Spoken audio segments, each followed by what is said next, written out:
Señoras y señores, muy buenas noches. Bienvenidos al inicio del ciclo 2014 de Argentina y el Mundo, que como hace varios años organizan las fundaciones Cultural, Santiago del Estero y Hamburgo.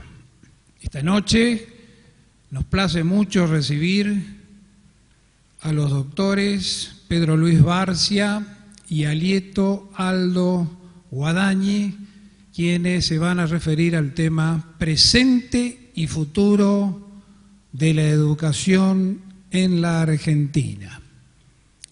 Para presentar a nuestros invitados, voy a solicitarle al presidente de las dos fundaciones organizadoras, doctor Néstor Ick, que haga efectiva esa presentación.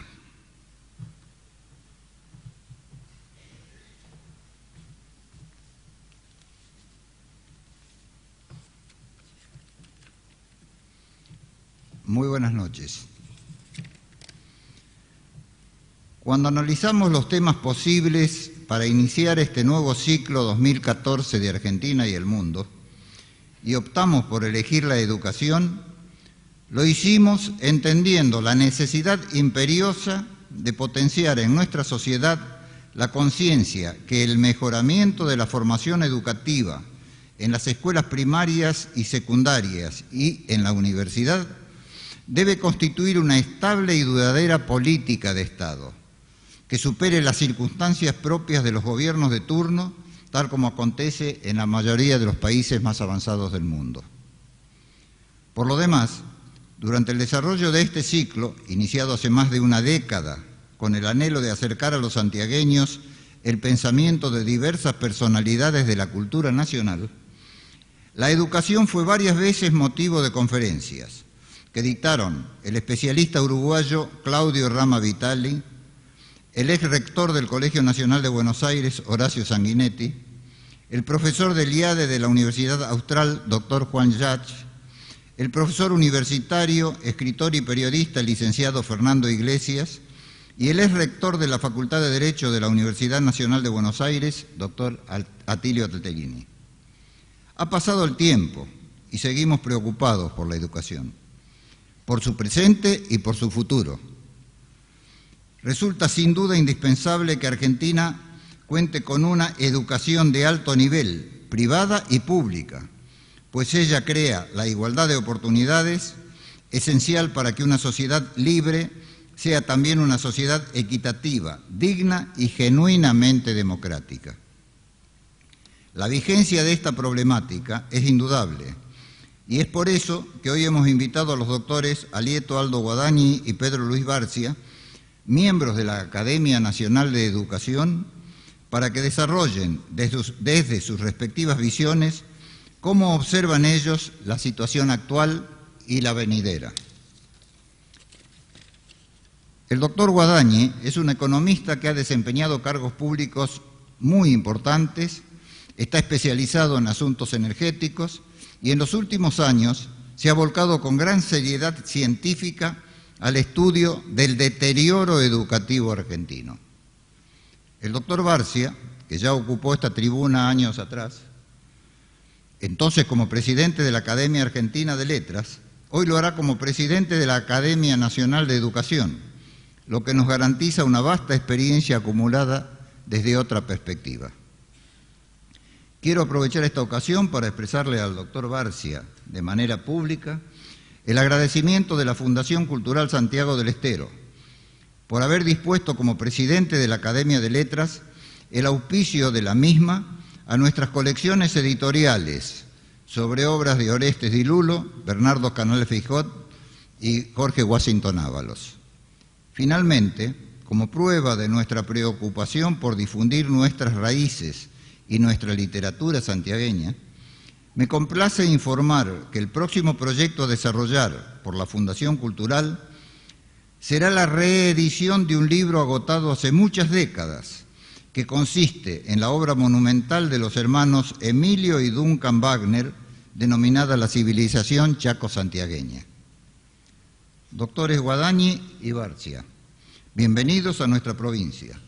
Estamos convencidos que vuestros comentarios nos ayudarán a reflexionar sobre temas relativos a la formación de nuestros jóvenes y de las generaciones futuras, la cual condiciona la posibilidad de que nuestro país se convierta alguna vez en una sociedad tecnológicamente desarrollada que cubra las necesidades básicas insatisfechas de toda su población dentro de un marco de seguridad personal, amplia libertad de expresión y respeto estricto por las normas contenidas en la Constitución Nacional. Muchas gracias.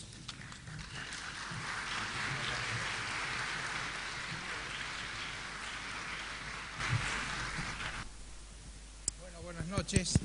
Es un placer estar acá en Santiago del Estero. Hacía muchos años que no venía por acá. La verdad que ha crecido la ciudad, ¿eh? El siglo XIX fue el siglo de la educación primaria y la Argentina ganó por goleada ese siglo, después de la ley 1420. El siglo XX fue el siglo de la escuela secundaria y perdimos 3-0. Y el siglo XXI es el siglo de la universidad y vamos perdiendo 8-0. Voy a tratar de explicar por qué. Primero algunos comentarios. Licurgo, el primer objeto de un legislador debe ser la educación. Pitágoras, educad a los niños y no será preciso castigar a los hombres. Confucio, donde hay una buena educación no hay distinción de clases. Y Don Bosco, tan solo por la educación puede el hombre llegar a ser hombre. En el mundo moderno, si usted va caminando por la calle y se encuentra con una persona y no sabe qué nivel socioeconómico tiene y le tuviera que hacer una sola pregunta, ¿cuál le haría? Y le preguntaría qué nivel educativo tiene. Si es graduado universitario, si es secundario o si es primario. Si le dice que no terminó la escuela primaria o que simplemente tiene escuela primaria, seguramente es pobre y muy pobre. ¿Por qué un economista entra en el tema de la educación? Porque en la etapa de la globalización, la clave del progreso de las naciones no es el capital físico. ¿Qué es el capital físico? Las rutas, los caminos, los puentes, la fábrica, la química, la petroquímica, los pozos de petróleo, la fábrica de automotores. Hay un estudio del Banco Mundial del año pasado, ahí lo tienen, que dice que lo que está en la cabeza de los hombres, el capital humano, lo que la gente sabe, económicamente vale 4 veces más que la suma de todo el capital físico del mundo.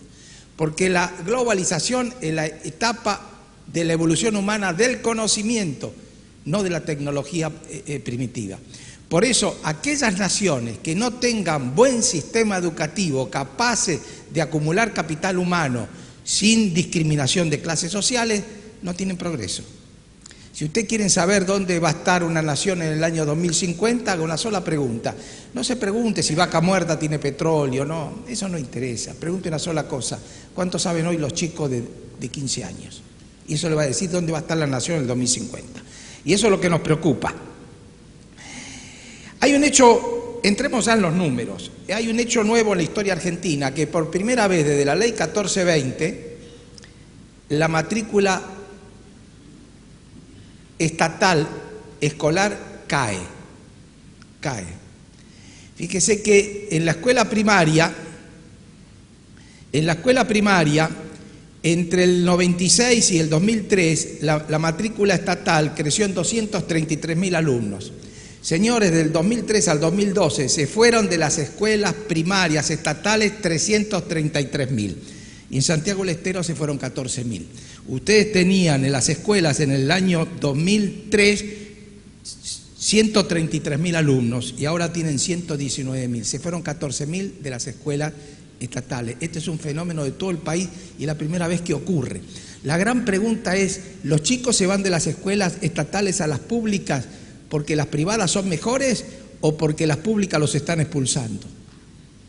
Por incumplimiento de jornada de clase, incumplimiento de calendario escolar. Cada uno sabe cuál es la respuesta. El éxodo de la escuela pública es liderado por la provincia de Buenos Aires. El conurbano bonaerense prácticamente se ha ido del primer grado el 15% de los chicos. El deterioro de la calidad educativa en el conurbano bonaerense es muy, muy grande. En primer grado primario es donde más se nota. En 21 provincias hay menos chicos en el primer grado de las escuelas estatales ahora que en el 2003. Y esto es primera vez que ocurre. Desde la ley 1420, 1884 hasta el 2002, siempre creció la matrícula estatal. La privada creció a veces más rápido por arriba, pero nunca cayó la pública. Este es un hecho nuevo y preocupante. Que el año 2012, yo acabo de publicar un informe, que probablemente se salga mañana en Clarín, el 2012 siguió cayendo la matrícula estatal de la escuela primaria. ¿Qué es lo que está atrás de esto? Y el incumplimiento de la ley de educación. Todo el mundo dice que se está cumpliendo la ley de financiamiento educativo porque se está gastando más de 6 puntos del PBI en educación. Eso es cierto y hay que aplaudirlo. Sí, pero lo que se olvidan de decir es que esa ley también decía que hacia el año 2010 el 30% de los niños de las escuelas primarias estatales tenía que estar en jornada doble. Hay más o menos 3,5 millones de chicos, tienen que estar en jornada doble más de 1 millón. No hay 1 millón, no llegan, hay 300.000. O sea, hemos incumplido la ley. Santiago del Estero la ha incumplido. Usted tiene que tener 30% de jornada extendida y tienen 4% de jornada extendida, jornada doble. Y no me vengan con la historia de que esa es cara. Señores, Chile no es más rico que la Argentina y Chile tiene jornada doble extendida al 100% de los chicos. Un chico chileno que terminó 6 años de la escuela primaria con jornada extendida le sacó 3 años de ventaja a un chico argentino que tiene 180 días, 4 horas, que son 720 horas. Y más horas de clase no aseguran más calidad, pero menos horas de clase aseguran el retroceso educativo, de eso no le quepa ninguna duda. El calendario escolar argentino es el más pobre, no es el más pobre del mundo. Finlandia tiene menos clase que nosotros, pero el régimen finlandés es totalmente distinto. Los chicos estudian en las casas. Es el país del mundo, sacando a Finlandia, que menos horas de clase tiene. Y este es un tema preocupante. Nunca se ha cumplido el calendario escolar. Y encima el Congreso Nacional no encuentra mejor cosa que declarar, por ejemplo, para celebrar el bicentenario de la batalla de Tucumán y el bicentenario de la batalla de Salta, cerrar todas las escuelas. Como si los chicos hoy supieran en las escuelas qué fue la batalla de Tucumán y qué fue la batalla de Salta. Como hubiera sido mucho más sensato si hubiéramos tenido una clase dirigente con sentido de futuro, que ese día todas las escuelas estuvieran abiertas y le dedicaran 4 horas de clase a la gesta de Tucumán y a la gesta de Salta que definió la independencia argentina. No, cerramos todas las escuelas, feriado nacional. Una característica de la educación argentina es la desigualdad. Tenemos un doble juego de desigualdad. Hay desigualdad entre el nivel de conocimiento de los chicos de escuelas privadas y escuelas públicas y entre regiones. Yo no voy a entrar a la discusión si los chicos en las escuelas privadas saben más porque las escuelas privadas son mejores o saben más porque vienen de niveles socioeconómicos superiores. En general, cuando uno hace este tipo de estudios, hay un estudio que se hizo hace tiempo que demostraba que el mejor predictor del nivel de conocimiento de un chico en una escuela es la cantidad de libros que hay en la casa, el tamaño de la biblioteca en la casa. Eso mucho más que el nivel económico.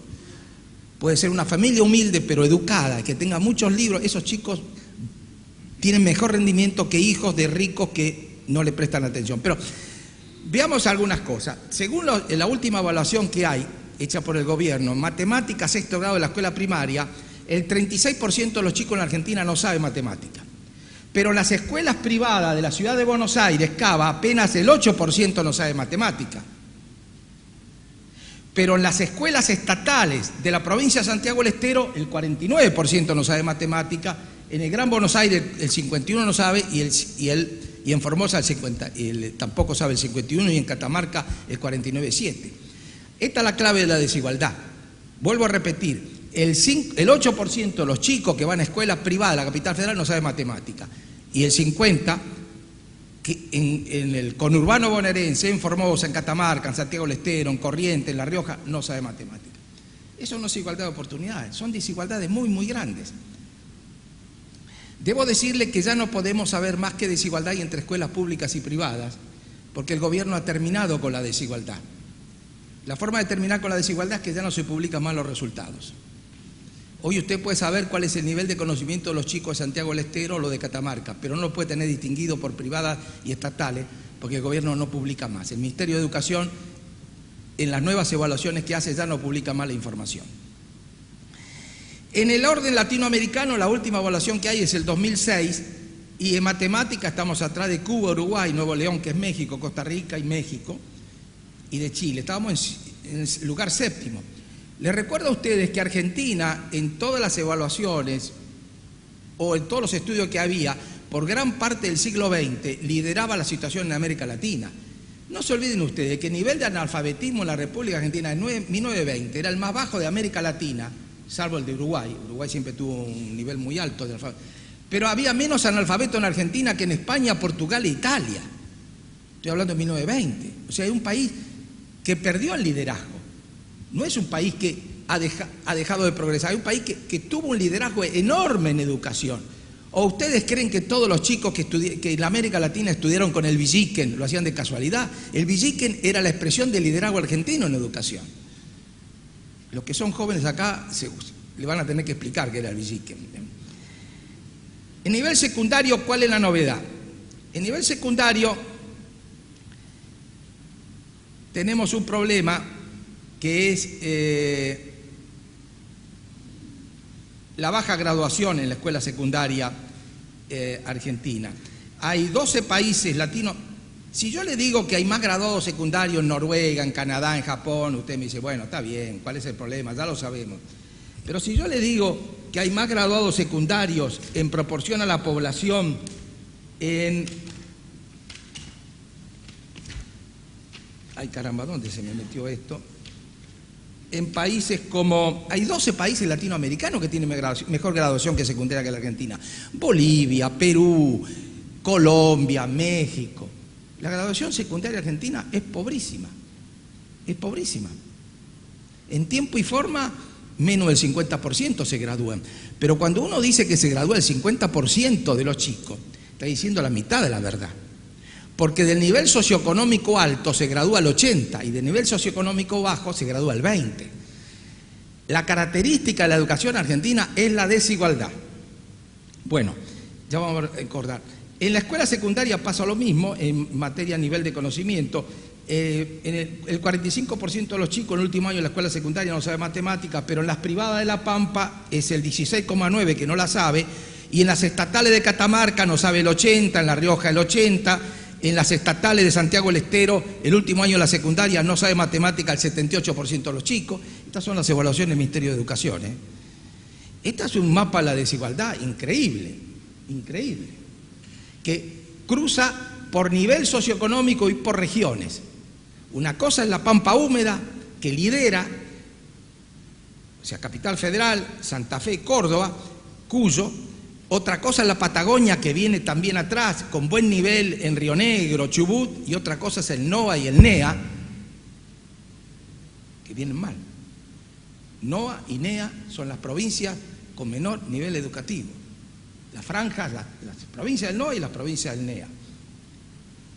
Bueno, esto es interesante.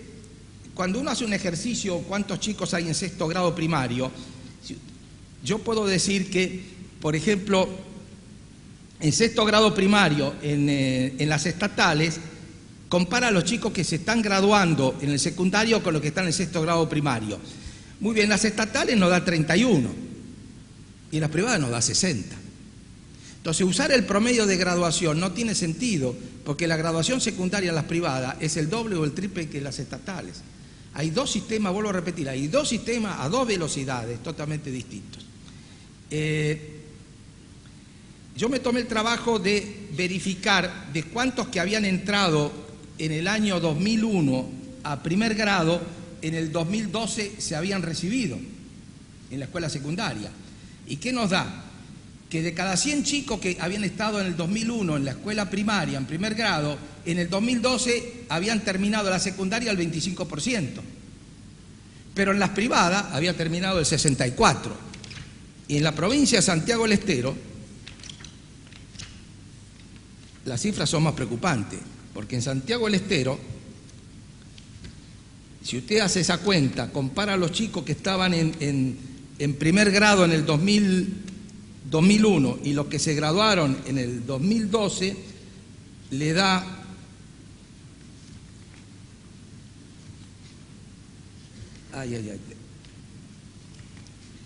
acá está.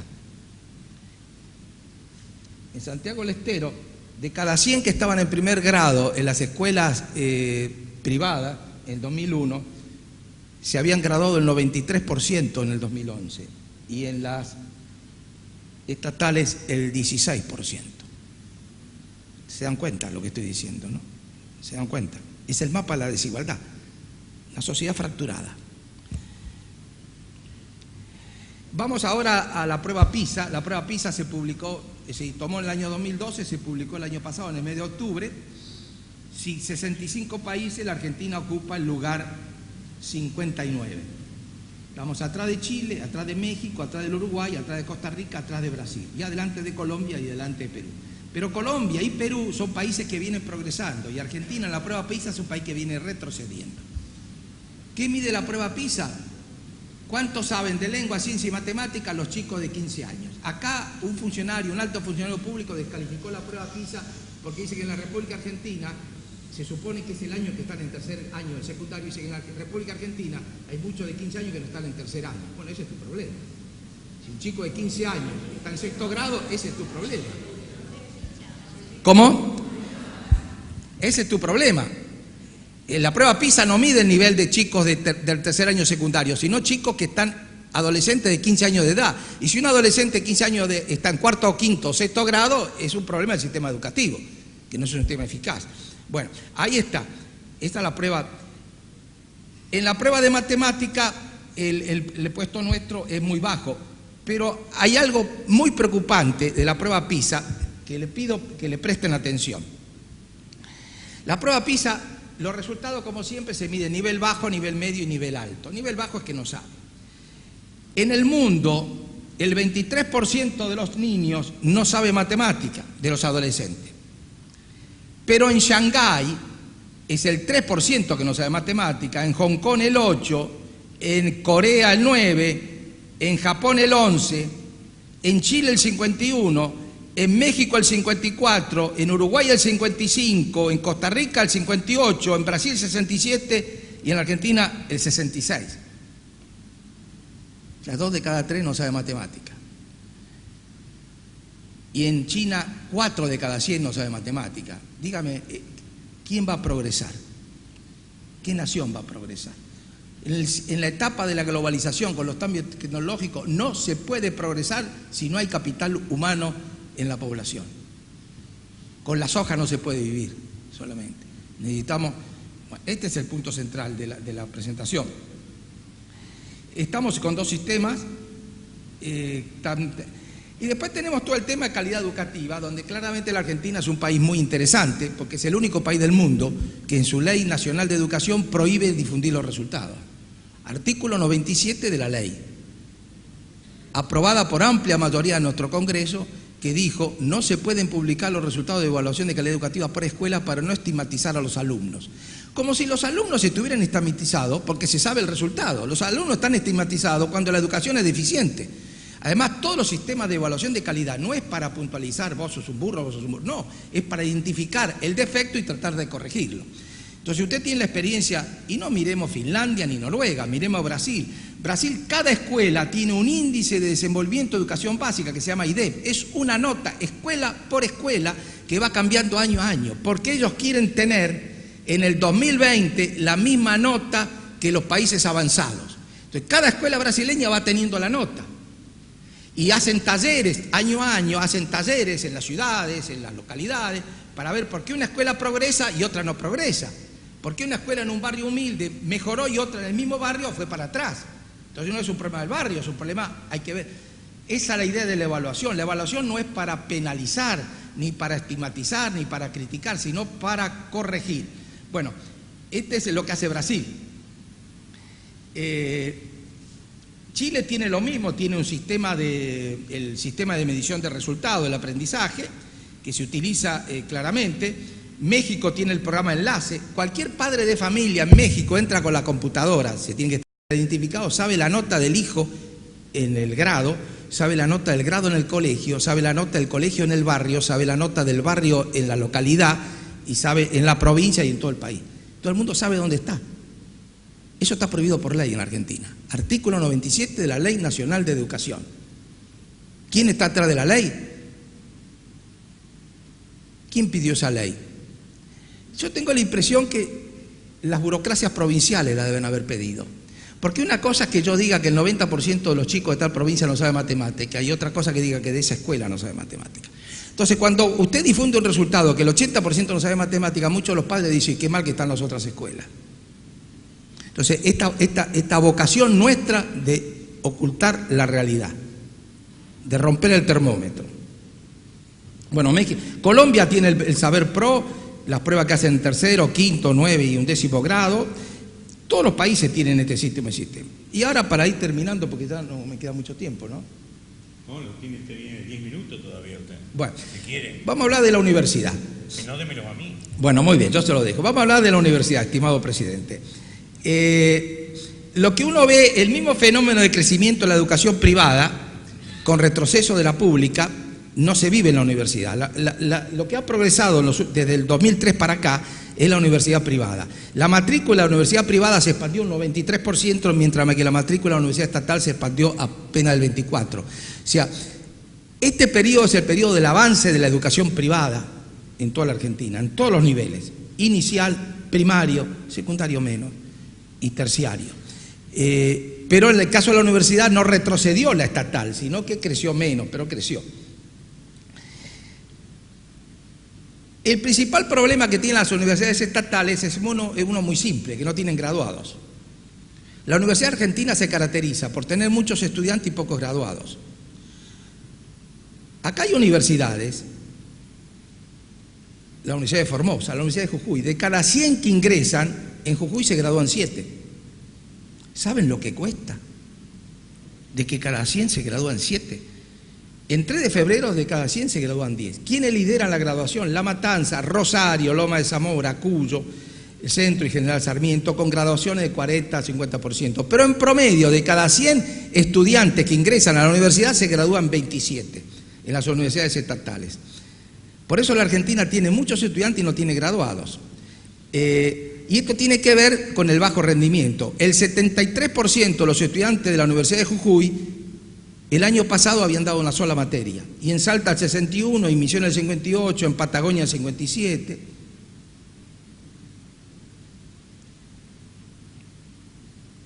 Esto es preocupante, porque además van gratis. O sea, ellos no la financian, lo financian los que no van. Y los que no van son los pobres. Porque yo en la Universidad de Jujuy nunca encontré un pobre. Por una razón muy sencilla, no terminan la escuela secundaria. Los pobres no terminan la escuela secundaria. Tan simple como eso.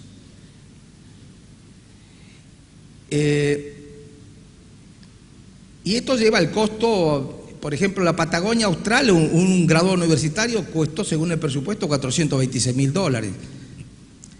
Si usted divide el presupuesto de la universidad por la cantidad de graduados, no tiene graduados. No tiene graduados.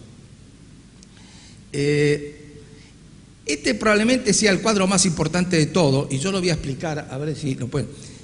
Esto sintetiza la desigualdad en la Argentina. De cada 100 chicos que entran a primer grado, 25 van a ir a una escuela privada y 75 van a ir a una escuela estatal. ¿Me siguen hasta ahí? Entran 100, 75 van a la estatal y 25 a la privada. De esos 100 van a terminar la universidad, se van a graduar 14. De esos 14, 10 van a venir de los 25 que fueron a los privados y 4 van a venir de los 75 que fueron a la estatal. Jaque mate. Jaque mate. Naciste en un hogar pobre, no vas a terminar la escuela primaria, porque eso es un activo argentino de hace siglos, no vas a terminar la secundaria. Y no, por lo tanto no vas a ir a la universidad. Esto es lo que hay que quebrar. La idea de la igualdad de oportunidades.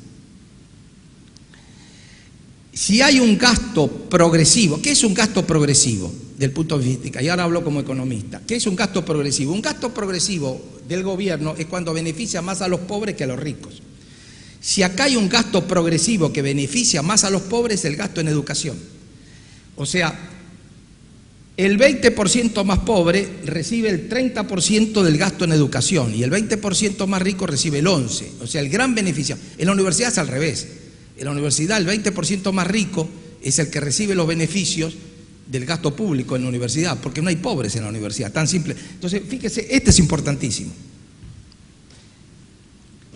El 20% más pobre se apropia del 30% del gasto público en educación y el 20% más rico del 11%. Pero esta es la educación básica, es el jardín de infantes y la escuela primaria. En la universidad, el 20% más pobre recibe el 11% del gasto y el 20% más rico casi el 30%.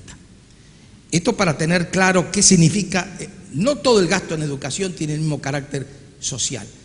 El carácter social del gasto en educación está bajo, está en el nivel inicial, en el jardín de infantes, en la sala maternal y claramente en la escuela primaria y también en la secundaria. El otro problema que tenemos es que nosotros no tenemos graduados, y esto ya lo decía Juan Bautista Alberdi. Juan Bautista Alberdi en las bases decía más ingenieros y menos teólogos y abogados. Y bueno, tenía razón Juan Bautista Alberdi, en las bases lo decía. Nosotros tenemos en la graduación universitaria en ciencia y tecnología el 14%, cuando en Finlandia es el 29%, en México y Colombia el 26%, en Chile es el 24%, no hay ingenieros. Este es un país con un potencial hídrico impresionante, gradúa 18 ingenieros hidráulicos.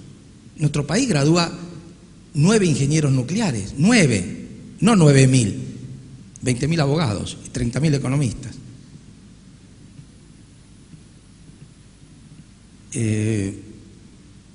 Ingenieros en petróleo graduamos menos de 30. Vamos a hacer una revolución energética con 30.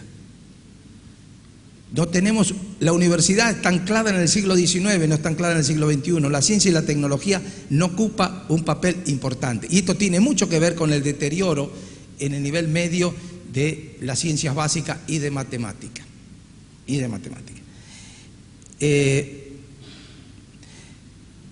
Nosotros graduamos, cada 1.000 abogados, graduamos 417 psicólogos, 336 ingenieros, 59 químicos, 30 matemáticos y 9 físicos, y 1.500 economistas y administradores.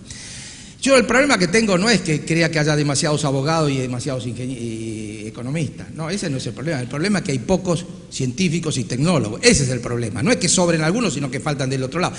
Y le adelanto para que ustedes se ubiquen, en Chile cada 1.000 abogados se gradúan 2.000 ingenieros, no ingenieros comerciales, ingenieros en serio.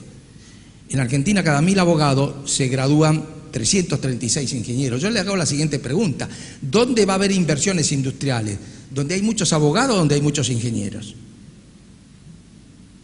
Nuestra matrícula está en el siglo XIX. El otro problema que tenemos es que tenemos pocos graduados. Por ejemplo, de cada 100 argentinos adultos hay graduados universitarios 14. En Cuba son 21, en Panamá 25, en Brasil 19, pero en países avanzados como Holanda, Noruega son 40, 50. O sea, nuestra graduación está en el grupo bajo, ¿no es cierto? Y esto tiene mucho que ver, este cuadro es importantísimo. Yo le dije hace un minuto que en las estatales, de cada 100 que ingresa se reciben más o menos 25, 26, 27. En Chile la graduación es 60%. Cada 100 que ingresan a la universidad en Chile se gradúan 60 y en Brasil se gradúan 50. La pregunta, ¿por qué los chilenos y los brasileños gradúan? Chile cada 1.000 habitantes gradúa 4,5 universitarios por año. Brasil Brasil está graduando 1 millón de universitarios por año y nosotros 100.000. Brasil está graduando 10 veces más universitarios que nosotros y nosotros graduamos con más 100. ¿Cuál es la diferencia? Es muy sencilla. La Argentina es el único país que yo conozco que no tiene exámenes generales de graduación secundaria requeridos para ir a la universidad. Exámenes que inventó un señor que se llamó Napoleón I e implantó el bacalaureado francés en 1804. Todos los países del mundo, todos, y todos es Cuba, Ecuador, Brasil, Chile, México, para no hablar de Italia, el examen de Stato, para no hablar el bacalaureado francés, para no hablar del abitur alemán, todos tienen examen de graduación secundaria. Todos. No, eso del ingreso libre y restricto no existe en ninguna parte. No existe en ninguna parte. Y es la gran estafa a los adolescentes, porque el perjudicado con el ingreso libre y restricto es el adolescente, porque el adolescente lo que necesita es que le digan: usted tiene que saltar una barrera y para saltarla empieza a entrenar ahora. Y nosotros le estamos negando la posibilidad a ellos de dedicarse al estudio. Le estamos diciendo: la cosa es fácil, hacer la vida nocturna, divertirte. Y hablando de diversión, voy a contar algo que es impresionante. A mí siempre, yo fui embajador 4 años en Brasil. El último sábado y domingo de octubre en Brasil, más de 7 millones de estudiantes brasileños tuvieron que dar un examen. 5 horas el sábado, 6 horas el domingo. Lengua, ciencia, matemática, historia y futuro del Brasil. El que no aprueba ese examen no entra ni a una universidad pública ni a una universidad privada. El examen lo dieron 15.000 presos. Y Brasil tiene el 60% de los que ingresan a la universidad se gradúan. Porque estudian en la escuela. Hay jardines de infante en Brasil que hacen la publicidad. Mande su chico a este jardín de infante que le aseguramos el ingreso a la universidad. O sea, la idea de que el examen de ingreso es una traba, es un invento troglodita. El examen de ingreso bien aplicado es el instrumento para estimular el estudio. Y la prueba está que ningún país que progrese, sea Chile, cualquiera sea el régimen, En Cuba hay cupo, el cupo en el Cuba son 58.142, 26.161 para ciencias pedagógicas, 9.127, fíjese, los cubanos tienen cupo al número, 9.127, y los cubanos tienen 200 horas de clase por 5 horas, 1.000 horas anuales, contra nosotros 180 por 4 son 720. Y la última en materia de ingreso a la universidad es Ecuador. Correa implantó el examen de ingreso universal, puntaje teórico 1.000 puntos, para entrar a la universidad hay que tener 555, si no, no entra, pero hay 2 carreras que hay que entrar con 800 puntos, que son las carreras que usted puede ser abogado, ingeniero, matemático con 555 puntos, pero para ser maestro o médico hay que tener 800, porque Correa dijo, ¿quién cuida al hombre? Lo cuida el médico y el maestro. En Cuba la carrera docente es carrera universitaria. Pero no cualquiera no puede ser maestro, tiene que estar arriba. Igual que en Finlandia. En Finlandia para ser maestro hay que estar en el 15% de los mejores estudiantes secundarios. Desde ya que los maestros son los sueldos más altos de toda la administración en Finlandia. Porque son países que cuidan el futuro. Bueno, y ya con esto termino, hago la reseña así de las propuestas. Año lectivo de 190 días, jornada extendida en serio, comenzando por las escuelas más humildes, como Lach habla de escuelas ricas para chicos pobres, incentivos para la formación decente y mejora en la calidad de la educación, nuevos criterios de coparticipación federal de impuestos. Acá hay que meter en el sistema de coparticipación federal de impuestos alicientes para que las provincias mejoren la educación. Hoy ningún gobernador de cualquier provincia tiene premios fiscales en materia de coparticipación de impuestos por mejorar la educación. Y las provincias son reacias a invertir mucho en esto porque los frutos se ven dentro de 10, 15 años. Por lo tanto hay que darle un estímulo. Cualquier país inteligente maneja las transferencias del poder central a las provincias en función de criterios, y aquellas provincias que mejoren la educación deberían tener estímulos en materia de mejor coparticipación de impuestos. Mayor autonomía de gestión escolar. La experiencia indica que mientras aumenta la autonomía de gestión a nivel de los directores y las propias escuelas, tiende a mejorar el sistema. Examen general de grado secundario y publicidad de los resultados. ¿Por qué publicidad de los resultados? Y para saber cómo andan las escuelas secundarias. Una vez que termina este examen en Brasil, que yo le dije, en la Folia de San Pablo al día siguiente publica los resultados por escuela de origen. Y usted sabe el colegio tal y tal, qué notas sacaron los chicos de ese colegio que dieron el examen, el ENEM, el Examen Nacional de Educación Media. Y nadie se siente discriminado. Sale en el diario, la Folia de San Pablo tiene un fascículo, hay 30.000, 40.000 escuelas. Usted sabe bien cuál es la escuela. Matrícula universitaria orientada al futuro. No tenemos becas, ayudas a los estudiantes humildes en la universidad. Necesitamos un programa muy activo de becas a favor de los chicos humildes, pero no para cualquier carrera, para las carreras científicas y tecnológicas. Si quiere estudiar economía, no hay beca. Si quiere estudiar abogacía, no hay beca. Quiere estudiar ingeniería de petróleo, quiere estudiar matemáticas, quiere estudiar física, quiere estudiar meteorología, quiere estudiar cambio climático, para eso hay beca. Es el futuro. Evaluación de calidad de los graduados universitarios. No lo voy a explicar, pero esto es un modelo bastante interesante. Y otra muy importante, que esto es lo más fácil de hacer. Yo tengo 14 nietos y a veces me preguntan los nietos, abuelo, ¿qué carrera puedo seguir? ¿Cuál es la que tiene mejor futuro? Y yo la verdad que no les puedo contestar. No sé cómo está el mercado de trabajo. Hay gobiernos, entre ellos el chileno, que publican una vez por año el nivel de remuneraciones de los graduados universitarios por antigüedad, por cada profesión y en cada región de Chile. Entonces usted sabe, los contadores públicos, cuando se recibe en el norte de Chile, ganan esto, a los 5 años ganan esto, a los 10 años. Los ingenieros en mina, los abogados, darle la información a la sociedad de que sepa cuál es el futuro del mercado laboral, cosa que es un servicio público que nadie lo presta. Y el único que lo puede prestar es el Estado, pues el que puede manejar todo este tipo de informaciones. Bueno, esto forma parte de la agenda y seguramente habrá más preguntas que quedarán, espero poderlas contestar. Muchas gracias.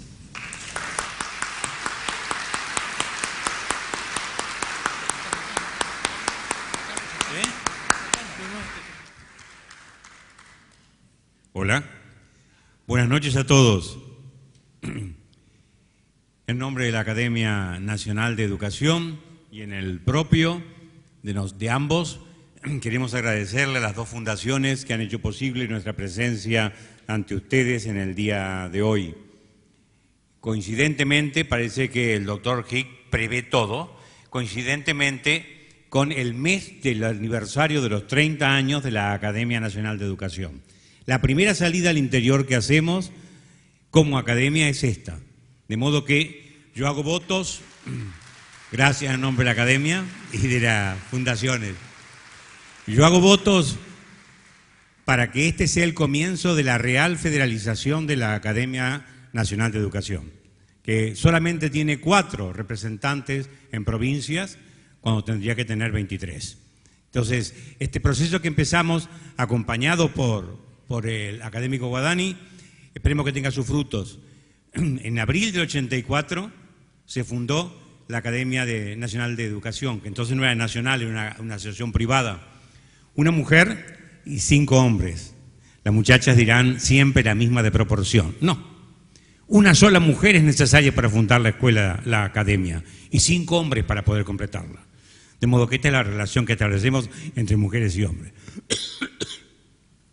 A partir de esta creación ha tenido años importantes la academia, de desarrollo de publicaciones, de proyecciones, de declaraciones públicas, algunos un tanto urticantes, pero que siempre los ministros de educación las han leído, las han entendido. Leone hace poco estuvo, como va todos los años de la academia, como también va el ministro de Educación de la Ciudad de Buenos Aires, y nos dijo que sigue atentamente el boletín con las declaraciones que hacemos respecto del estado de la educación, respecto de la presencia ideológica ajena a las escuelas primarias, etcétera, la declaración sobre las inundaciones, todo esto nos ha seguido paso a paso.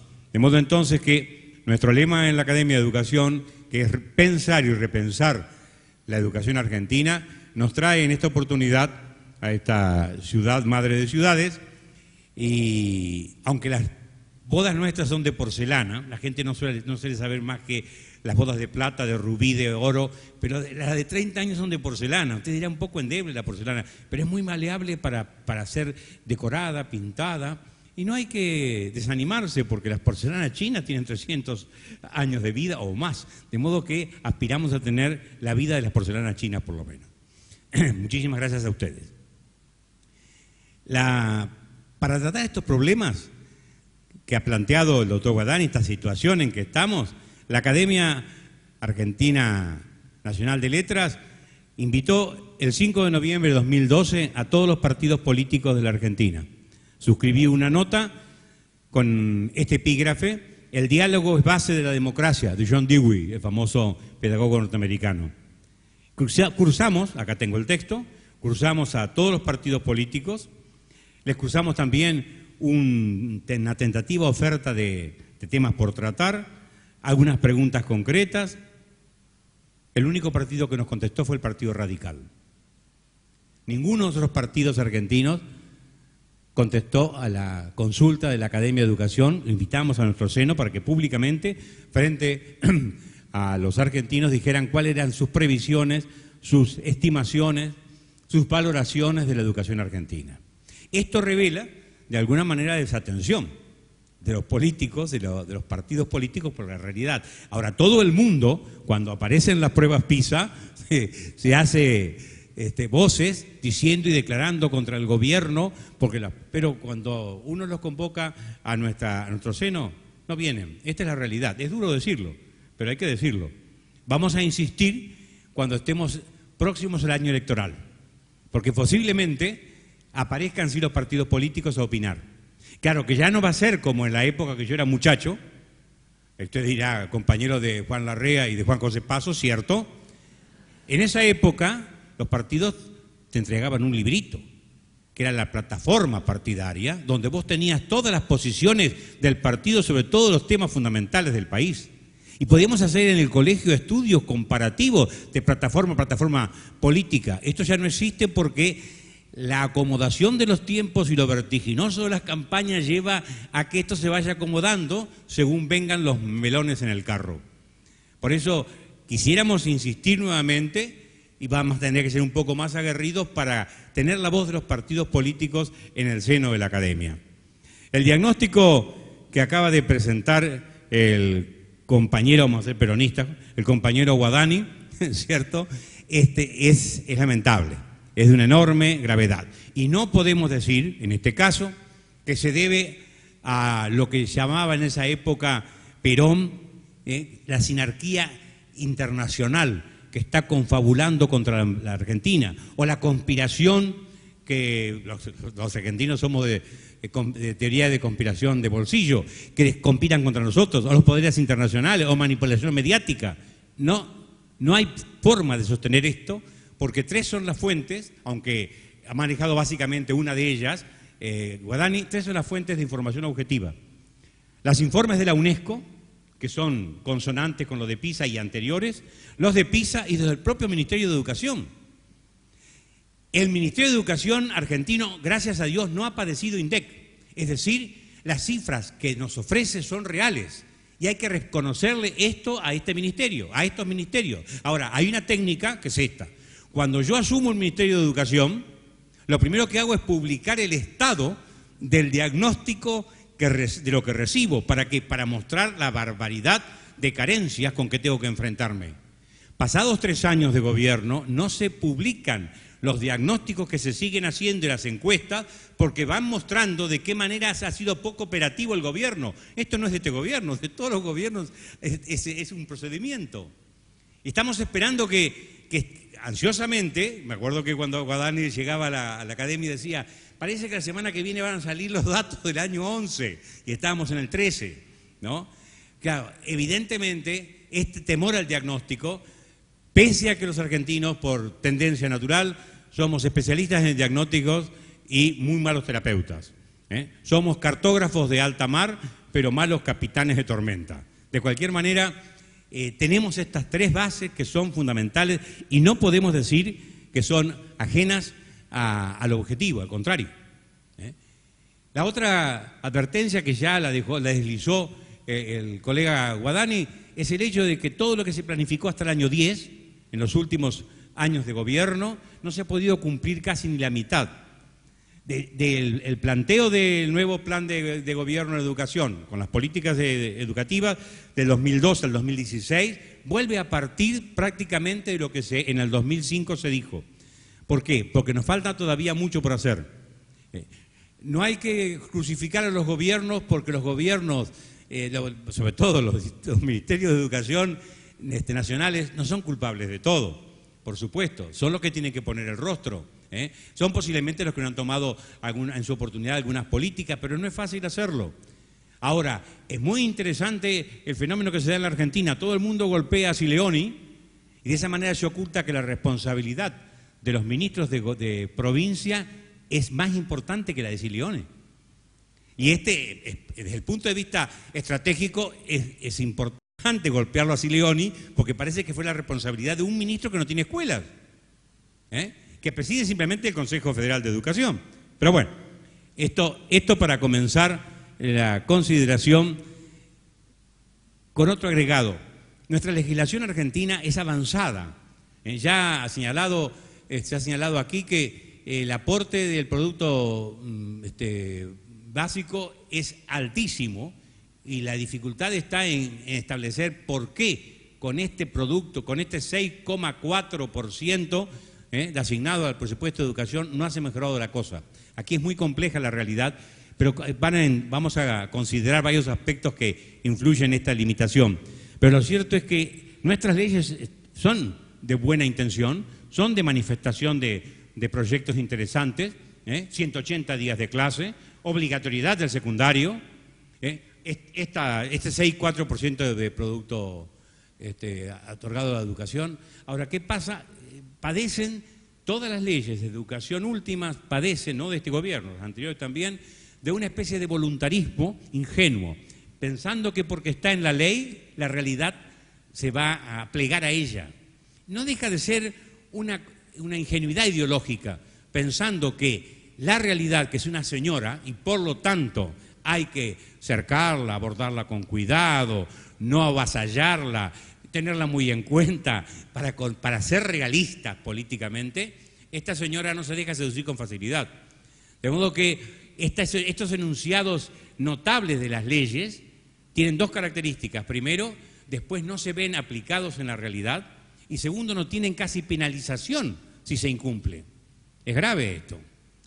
Nosotros tenemos en estos momentos una tendencia en toda la educación primaria y secundaria, una preocupación tendenciosa por la creación del ciudadano. Está muy bien. Hay una materia que en la provincia de Buenos Aires se llama construcción de ciudadanía, con esta idea de que todo se construye. En realidad, no todo es constructo. Hay cosas que están dadas por la realidad, por la historia, por la geografía, y nosotros a eso le agregamos un constructo, un elemento propio de voluntad. Pero fíjense ustedes que esta idea del constructo en la construcción de la ciudadanía, por ejemplo, en la provincia de Buenos Aires, y hablo de la provincia más grande y con mayor problemática educativa compleja, tiene tres efectos este documento vastísimo que hemos leído minuciosamente. Primero, no hay la menor apelación en todo el documento a la Constitución Nacional y a la Constitución Provincial de Buenos Aires. ¿Me quiere usted decir cómo se construye ciudadanía? ¿Enfilando hacia qué encuadre o matriz legislativa grande como una Constitución? No hay apelación. En segundo lugar, lo que la materia desarrolla son los derechos del alumno y los deberes te los debo. Tendencia generalizada. Y lo tercero, incomprensible, que una materia que quiere construir ciudadanía no exalte el diálogo como forma educativa y como contenido educativo en primer lugar. No se habla para nada del diálogo, y el diálogo es lo que nos está faltando. Por eso la frasecita de Dewey que puse en la carta que mandamos a los partidos políticos. El diálogo es la base de la democracia. Bien, frente a los resultados de PISA, de la UNESCO y aún de los propios de los ministerios de educación argentinos, yo he preparado una tipología sobre la cual voy a pasar rápidamente para no abusar. En primer lugar, están los que dicen, estos son datos coyunturales de ocasión que no hay por qué atenderlos como tendencia. 10 años de datos, 10 años de datos, nada de coyunturales. Segundo, se ha medido arbitrariamente, algo señalaba, porque los que están de 15 años, que están más acá, no, es objetivo lo que se ha hecho y es el mismo parámetro para todo el mundo. De modo que no busquemos justificación para lo que es lo objetivo de la información. Otra actitud dentro de la tipología que he señalado. Esto es muy antiguo. La decadencia argentina en la educación empezó con Noé, posiblemente, y el diluvio. Es una forma de justificar y no querer ver la realidad. Otro tipo dice, no somos los únicos. Ahí está. Y mal de mucho consuelo de tontos. ¿Somos tontos para tomar esta actitud? No se miden todas las realidades, es cierto. PISA mide 3 realidades. No se miden otras realidades, todo lo que Howard Gardner desarrolla en las inteligencias, la inteligencia intrapersonal, interpersonal, lo estético, el sentido de la convivencia, eso no se mide. Pero lo que se mide está bien medido. Entonces no digamos que vamos a descartar esta medición porque no se miden otras cosas. Si quieren, incorporemos en nuestra propia medición del ministerio otras dimensiones de la educación. Y el último, que fue una reacción que tuvo el gobierno inicialmente y que después la corrigió con buen criterio, es vamos a apartarnos de la evaluación de PISA, vamos a salir del sistema.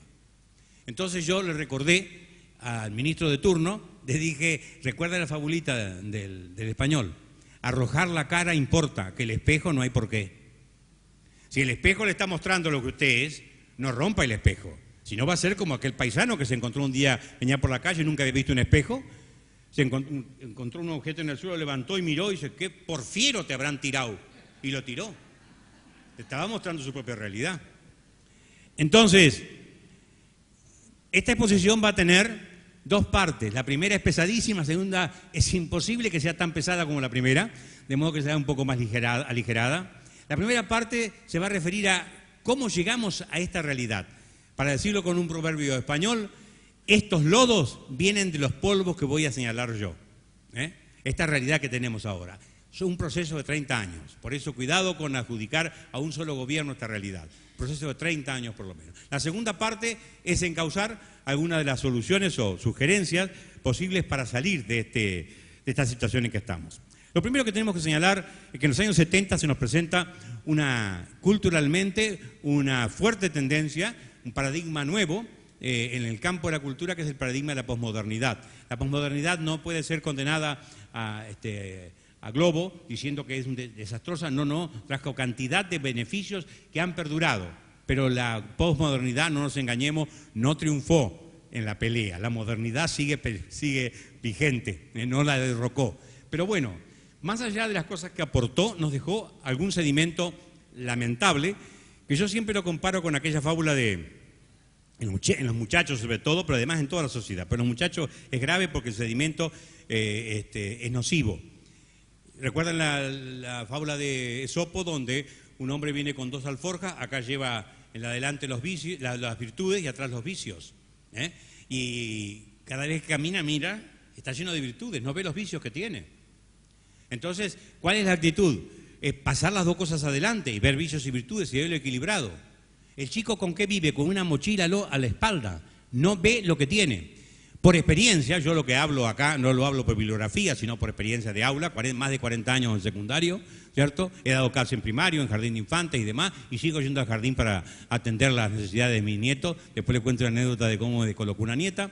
Pues, en realidad, todo lo que ha ido ocurriendo a través del tiempo es convencerlo al chico que no tiene virtudes. Tanto lo hemos golpeado que el pibe no tiene conciencia de qué potencias positivas tiene. En primer año de la facultad yo le pregunto, decime cuáles son tus talentos. Lo que te dice, ¿no? Entonces, bueno, te quiero decir que qué capacidad tienes, porque yo tengo una buena memoria. Y usted escucha el movimiento del engranaje mental que empieza a pensar, a hurgar dentro de la mochila que lleva atrás, ¿qué tiene de potencia positiva porque tanto lo han golpeado? Pero así como no tiene... Y después de un ratito el tipo le dice, yo tengo sentido de orientación, muy bien. Yo sé escuchar a un compañero, muy bien. Entonces usted va desarrollando en ellos la autoocultación, vamos a utilizar la palabra medio abstrusa, y el chico comienza a tener conciencia de sí mismo porque no tiene idea ni de sus vicios ni de sus virtudes. Al lado de las virtudes que el pibe tiene, viene todo lo que son los sedimentos de la posmodernidad negativa. ¿Cuál es? Primero, el sentido del relativismo axiológico, es decir, ha desaparecido una conciencia de los valores, porque sabemos que no todos los valores son universales, ni todos los valores son individuales, hay unos universales, otros nacionales, otros familiares y otros individuales. La posmodernidad hace de los valores algo absolutamente personal. Y ya usted mencionabas a Protágoras, creo en el comienzo, Protágoras tiene una frase que es posmoderna, esa banda letra, ¿verdad? Ya dice, el hombre es la medida de todas las cosas, cada hombre. Si cada hombre es la medida de sí mismo, no hay comunidad posible. No hay posibilidad de hacer una fundación, ni una academia, ni un país.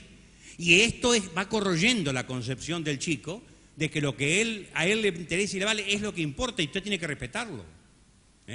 Principio gravísimo que en estos momentos se ha sentado entre nosotros. Segunda herencia de la posmodernidad que va a generar esta situación en gran medida en la sociedad y en la escuela sobre todo, es la idea de que toda autoridad es autoritaria. O sea, confunden autoridad con autoritarismo. Hoy comentábamos en un magnífico programa libertad de opinión, magnífico no por nosotros, sino por el conductor, que sabía hacer preguntas inteligentes y le sabe sacar a usted lo mejor de sí. Pues, ¿qué es lo que en realidad bueno, me perdí por lo que estaba diciendo. Sí. La realidad de la autoridad se explica por la etimología de la palabra. Viene de un verbo augere, que significa hacer crecer y promover. El que tiene autoridad es el que a un alumno lo lleva adelante y lo sube, no que lo aplasta cuando tiene autoritarismo. En la Argentina seguimos confundiendo poder con autoridad. Poder es un papel que le dio un superior a usted y usted tiene mando. Autoridad es el hombre que tiene criterio y sabiduría frente a la vida. Un tercer elemento que tiene que ver con esta situación es el sentido de desestructuración de la posmodernidad. Todo lo que tiene forma orgánica hay que rechazarlo. No me vengas con cosas prehechas. Claro, la escuela es una institución organizada. Y entonces comienza la derruición de la escuela a partir de este sentido desestructurante de todo, que termina por anular lo que puede ser algo que es una institución como la escolar. Enseguida vemos que esto está vinculado con otra realidad, con la realidad de lo que es la muerte de la escuela. En el año 70, Iván Illich, que estuvo entre nosotros, que estuvo en toda América, predicó la desescolarización. Y además nos habló de la muerte de la escuela. La escuela ha muerto o está muriendo. Esa vieja gorda y fea que es la escuela, decía uno de los títulos de Illich. Y la gente se creyó que esto era real y que empezábamos a prescindir de la escuela. Enseguida vuelvo a este tema, porque este tema también ha desgastado la visión de la escuela, tanto de los alumnos como los padres y de los docentes. En los 90 tuvimos una novedad, que fue el cambio de la estructura de nuestro sistema educativo.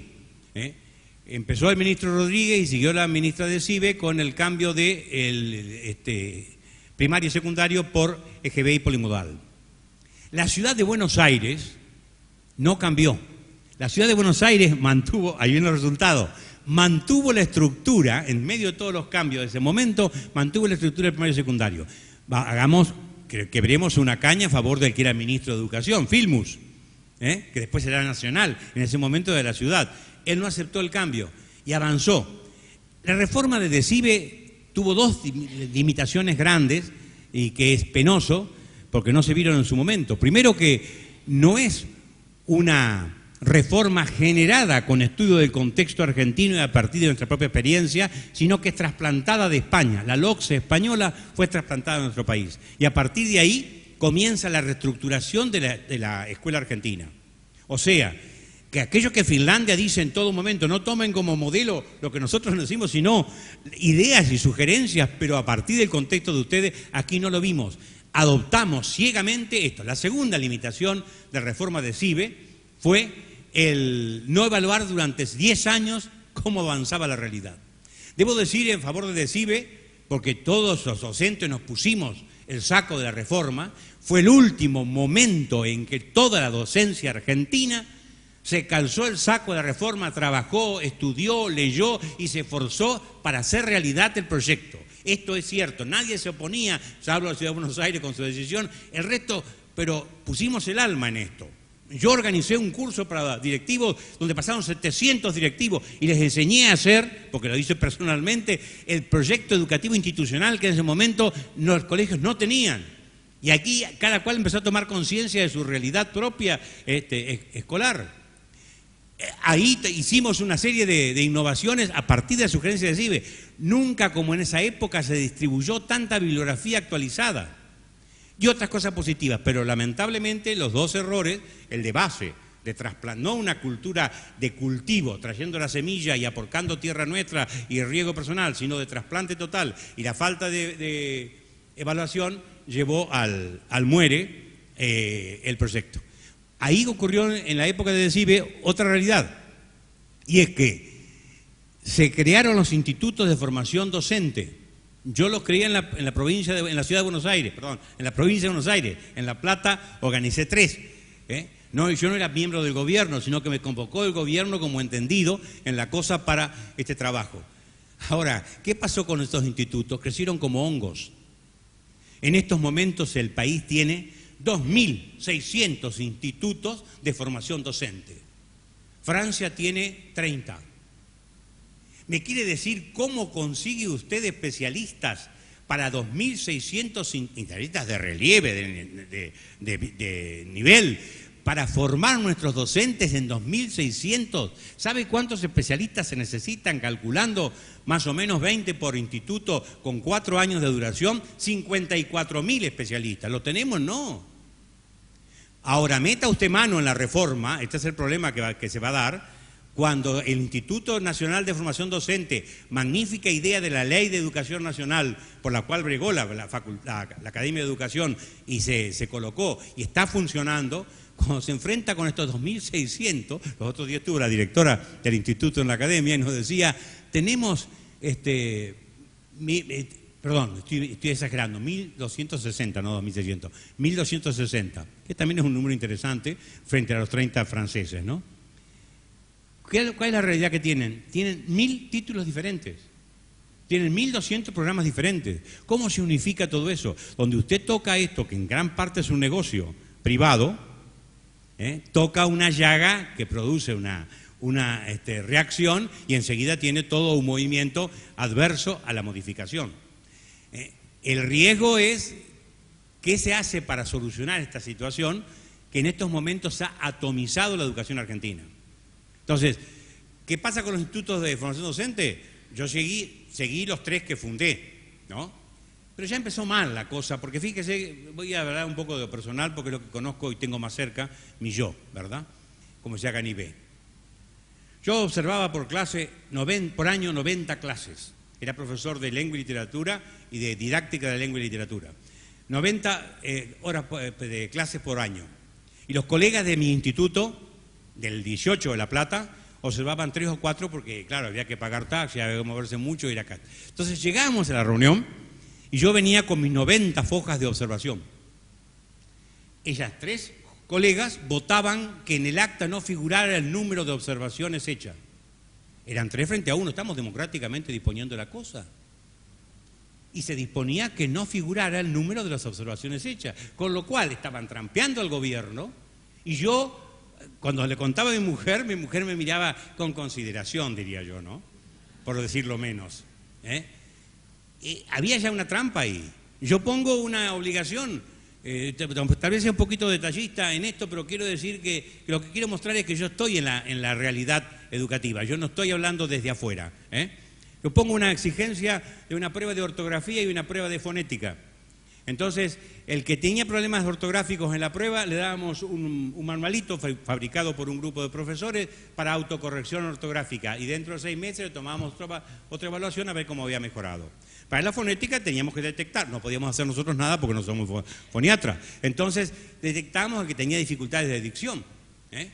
Y al que tiene rotacismo, entonces, sí, hasta la comunidad folk inventa el destrabalengua, que Pipo Pescador se equivoca y dice trabalengua, destrabalengua porque está hecho por gente analfabeta, que no sabe ni leer ni escribir, ni es doctor en letras ni en lingüística, pero sabe que tiene que mejorar, soltarle la lengua al chico, y dice, Pablito clavó un clavito, para eso están los de trabalengua. Pues bien, el rotacismo, R con R cigarra, R con R barril, ustedes no pueden seguir cursando, tiene que hacer un curso con una carta al inspector. El inspector casi me hace cesar en el cargo. Pasó el tiempo, entro un día a un aula y me encuentro con la gordita, muy simpática, es simpaticísima la muchacha, ¿no? Enseñando la generadora rosa con mi guía de enseñanza de palabra generadora. En esa época era la que usamos como guía. Y la muchacha decía, rosa. Y todos los chicos decían, rosa. Entonces, le hago seña a la directora, a la maestra, y me dice, como diciendo, es una barbaridad, paramos la clase y ahí nos justifica, hicimos un acta para justificar lo que era más que evidente. No había que perjudicarlo a los chicos. Entonces, desde entrada ya el vicio en los institutos de formación docente es difícil de erradicar. A los 5 años averiguo cómo iban, yo me retiré. Entonces, la estadística es tremenda. El 60% de los institutos de formación docente de la ciudad de La Plata tiene como aspirantes a maestros gente del servicio doméstico. No tengo nada contra la gente del servicio doméstico, pero es gente que, lo dice Pierre Bourdieu, y no voy a decir por esto que sea un derechista, pero Pierre Bourdieu, que aquel que en su casa no ha recibido una determinada forma de educación, tiene que pasar mucho tiempo para que se sitúe en un nivel y transferir a su vez el nivel educativo. ¿Qué pasa? Las muchachas del servicio doméstico vieron como una forma inmediata de progresión social el ser docentes y tener obra social además que no tenían en el negro, el trabajo negro en el servicio doméstico, y podían cursar después de 18 horas en que trabajaban el trabajo en la casa. Como todo esto indicaba que esto se estaba derruyendo, eso se estaba viniendo abajo y cada vez fue creciendo hasta llegar a la actualidad que hoy tenemos, donde los institutos de formación docente no generan egresados de alto nivel. Porque a esto le sumamos otra cosa, y aquí hacemos, por un lado, la crítica y por otra parte la propuesta. ¿Quiénes forman, aquella pregunta de Marx y de Platón, quiénes forman a los formadores? Las universidades, profesores, forman profesores de historia, de geografía, de matemática, o bien los institutos de profesorado. Pues bien, yo pregunto, vamos a centrarnos en esta realidad. Los egresados de las universidades y institutos de profesorado van a los institutos de formación docente de maestros porque pagan casi el doble que la hora secundaria, de modo que aspiran a llegar allí. Llegan allí, ¿con qué llegan? Con el bagaje que le dio la universidad. La universidad en algún momento les enseñó, para que sean profesores de maestros, cómo son los procesos de la lectoescritura, en absoluto. ¿Qué es la literatura infantil? En absoluto. ¿Qué tiene que ver todo esto con la formación axiológica? Tampoco. Con la educación de la oralidad, tampoco. Nada de esto da la universidad. Y esta gente va a formar maestros que, por herencia de la ignorancia anterior, van a tener las mismas limitaciones. Hablando con Berta Braslavsky, yo le decía, Berta, lo que está ocurriendo con su libro, La querella de los métodos, supongo que acá hay maestros presentes, saben de qué hablo, es que la gente los está dando como bibliografía porque no sabe qué método utilizar para la lectoescritura. El gran problema que tenemos hoy es que el chico llegue hasta tercer grado sin saber leer y escribir. Al lado hay colegios, van mis nietos a 2 colegios, uno de Club Estudiante, fíjese, no hay ninguna escuela privada particular religiosa, estudiante, y en primer grado ya el chico lee naturalmente. ¿Por qué? Porque encontró una buena alfabetizadora. Y esto es lo que no está ocurriendo en estos momentos. Mis compañeros de facultad decían, ¿para qué te pones a estudiar literatura infantil? Si el que sabe lo más sabe lo menos. Si vos sabés Borges podés hablar de Mariana Walsh. Es un cuento. No saben lo que es adecuación, no saben lo que es desde lo léxico hasta lo temático en la literatura infantil. Entonces, todo esto es otro gran engaño donde la universidad no está nutriendo los institutos de formación docente para formar buenos docentes. De modo que tendríamos que empezar por mejorar los institutos y mejorar la fábrica de profesores para la enseñanza primaria y secundaria. En estos momentos vamos a otro nivel. ¿Por qué también decayó la educación? Las prácticas comenzaron a reducirse en todos los niveles. Yo, en la facultad, en la Universidad de La Plata, tuve 25 horas de práctica. ¿Dónde practicábamos? Esto es una irrealidad, en un colegio de la universidad que estaba elegido por selección, muy fuerte selección, y por lo tanto teníamos alumnos de altísimo nivel y era como dar clase en una orquesta, ¿no? Funcionaban solos. Ahora, nunca salimos de allí. Estuve en el Nacional de La Plata y en el Liceo de La Plata, de la universidad. Y otras realidades no conocí. Pero no obstante, di 25 clases. ¿Cuántas clases se dan ahora en la Universidad de La Plata para generar un profesor? 10. Entonces, él hablaba de Finlandia. Finlandia, en la educación, la formación del docente, que es de nivel universitario, al docente de primaria, el 15% del tiempo de su estudio lo destinan a la práctica docente, a dar clases, a escuchar clases, a ser criticado. Todo esto que hoy, ¿usted cómo aprende el oficio? El uso, dice el maestro, el Marqués de Santillana, el uso hace maestro, no diga macanas. El uso podrá ser maestro en coser botones, pero no en educar. Entonces, no digamos nada de los profesores de Finlandia, no quiero comparar con Finlandia, ¿no? Pero Finlandia le exige el 30% del tiempo de la formación de un profesor universitario, profesor para secundario en la universidad, el 30% del tiempo dedicado a la práctica docente. Entonces estamos entrando en una decadencia generada por el mismo sistema que va quitando cada vez más exigencia y vamos hacia abajo. Bien, vamos a saltar un poquito todo esto. Año 2000.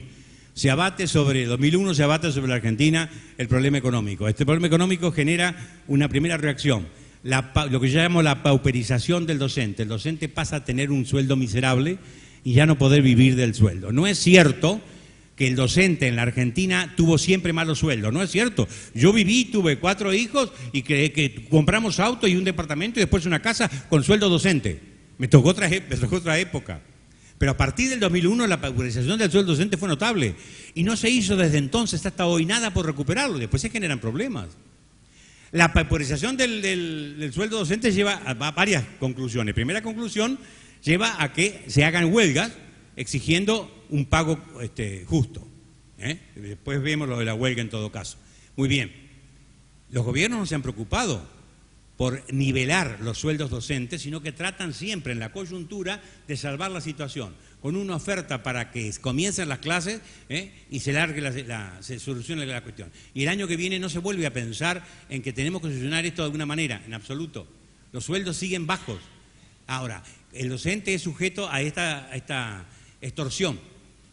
Usted, cuando le quieren pedir que se sacrifique, le dicen que es un apostolado lo suyo. Hay que hablar de la mística educativa, ¿cierto? Y la consagración personal. Ahora, cuando no le quieren dar sueldo, le dicen que usted es un trabajador, como decía otro día un ministro de la provincia de Buenos Aires, como el que controla las barreras en las rutas nacionales.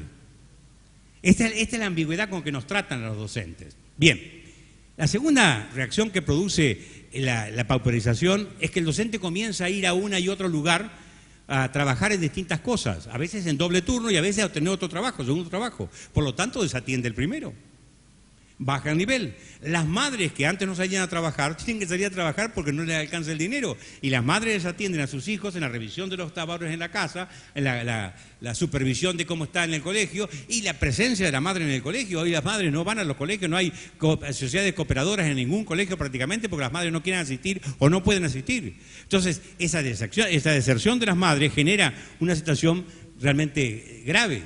Los 180 días de clase por el ausentismo docente comienzan a limitarse, pero no únicamente por el ausentismo docente, sino porque los gobiernos nunca prevén que los cursos de actualización, siempre improvisados, no se den en junio, en mayo o en septiembre, sino que se den en febrero, cuando estamos fuera de la actividad.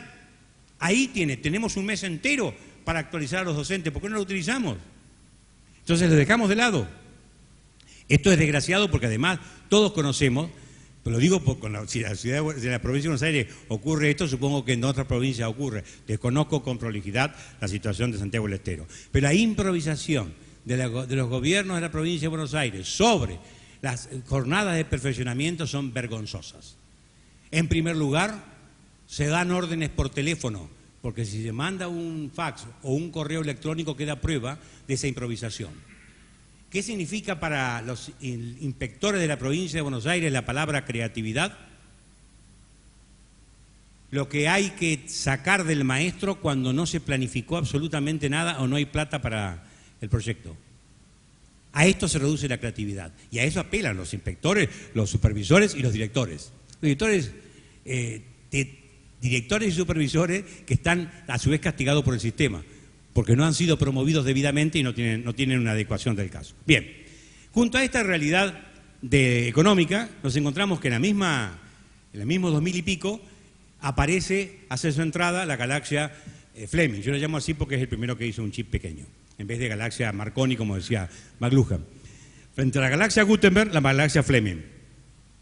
Y acá viene un descalabro, porque se presenta con promesas de todo tipo, avasallante, ¿cierto? Y acomplejante para los maestros y los docentes que no están actualizados. Y las madres que acuden al colegio le dicen, mi hijo es inteligentísimo y usted no maneja la computadora, señora. Hay estadísticas sobre esto de 2005, de Tente Fanfani, excelente, en el libro de la condición docente, donde muestra de qué manera los docentes en el año 2005 estaban muy desactualizados, más primarios que secundarios. Pero el chico, ¿qué tiene? El chico lo que tiene es habilidad técnica para mejorar, pero no que tenga capacidad para explorar, investigar, como dicen las maestras, o encontrar conocimientos en Internet. El chico surfea. Entonces, el Carr, en el famoso libro, este periodista norteamericano, que se llama Superficiales, dice, ¿en qué consiste el trabajo del pibe frente a la computadora? En surfear. ¿En qué consiste leer? En bucear. Son dos, una es superficial y la otra es en profundidad. De modo que una cosa no excluye a la otra. Pero bueno, el problema de la presencia del mundo digital fue avasallante porque además se generó improvisación. Los gobiernos empezaron a tirar máquinas pensando que esto iba a ser la solución, sin preparar a los docentes para los programas adecuados. Y hoy día tenemos serias preocupaciones porque él se ha convertido en la netbook familiar en un entretenimiento para los jueguitos y demás, y el docente no está capacitado para diseñar un programa para esa máquina. Esta es la realidad. Entonces viene la prédica que avasalla al docente, que lo complica al docente, y el docente entra en un estado, que así como Freud hablaba de malestar de la cultura, podemos hablar de malestar docente, con un complejo de inferioridad. Yo, gracias a Dios, no tengo complejo de inferioridad. Te dirá porque es prepotente. No, yo fui al psicoanalista y me dijo, mire Pedro, usted no tiene complejo de inferioridad. Usted es resueltamente inferior, con lo cual me tranquilicé muchísimo. Pues, volviendo a lo que decía,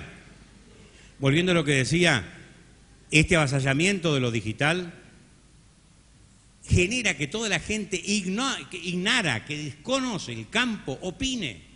Nosotros decíamos el otro día al diario, a la televisión, no sé, porque al final el docente dice en distintos lugares las mismas cosas, ¿no? Y explica por la mañana lo que estudió por la noche. Entonces, decíamos esto.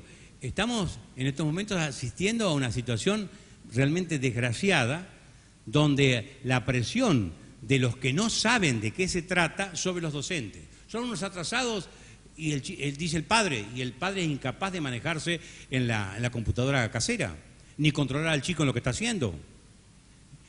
Bueno, volviendo un poquito al malestar docente.